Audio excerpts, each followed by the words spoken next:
भगवान के सुंदर से वंश में प्यारी दिव्य कथा का आगमन होता है। एक सुंदर सा परम भक्त है, नरकों का वर्णन हुआ। कहा कोई संसार का प्राणी पाप करता है तो उसके पापों का उसे दंड मिलता है, और जब उसे दंड मिलता है तो उस दंड के स्वरूप में देखता क्या है। बड़े प्रेम से भगवान के चरणों की स्तुति करता है। कोई पापी यदि पाप करे, माता पिता को कष्ट देता है, क्या बात है मैया इधर से चढ़ाइए, हाँ इधर से बोलिए भाग्य विहारी लाल की। और इधर से देखा उसी समय भगवान से सुंदर सी महिमा का दान मिला। जो प्राणी अपने माता पिता का अपमान करते हैं मैया वो कुंभी पाक नरक में डाल दिए जाते हैं। जैसे वो संसार को ताड़ना देते हैं ना, वैसे ही उनके भी कोड़े लगाए जाते हैं। तब ये जीवन में रोते हैं। जो जीवों को सताते हैं उन्हें काट काट करके उनका मांस खाते हैं। जो आज पकाते हैं कल वो भी पकाए जाते हैं।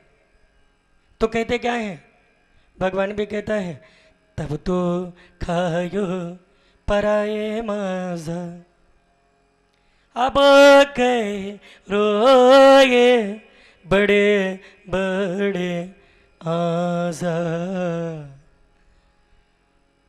आज बड़े प्रेम से कहा है, जब जीवन में मांस को खा रहे थे बड़ा आनंद आ रहा था, और आज जब स्वयं पकाए जा रहे हो तो चिल्ला रहे हो।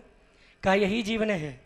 जब तक जीवन में हम दूसरों को कष्ट देते हैं हमें घाव की पीड़ा का अनुभव नहीं होता, और जब वही घाव हमें सहना पड़ता है, उसी घाव की पीड़ा हमें मिलती है ना, तो मैया लगता है कि हमने जो किसी को कष्ट दिया है उसी के कारण हमारा जीवन नष्ट हो रहा है। तो ऐसी सुंदर सी महिमा है। दिव्य महिमा में सुंदर सा प्रेम दे दिया, आनंद के धाम में सुंदर सा प्रेम दिया है, और भगवान की भक्ति में रम गए। कहने लगे जो प्राणी वेदों का अपमान करता है, ब्राह्मणों का अपमान करता है, वो सूकरमुख नाम के नरक में डाल दिया जाता है। सूकरमुख नाम के नरक में डाला जाता है। मैया वो मल का कीट बनकर निकलना तो चाहता है लेकिन निकल कभी नहीं पाता है। भगवान भी कहते हैं मल के कीट थे तो मल के कीट बन करके ही रहो, क्योंकि मल तुम्हें अच्छा लगता है। जो निर्मल भाव से रहते हैं वो मल के कीट नहीं बनते, और जो निर्मल भाव से नहीं रहते उन्हीं को मल का कीट बनना पड़ता है।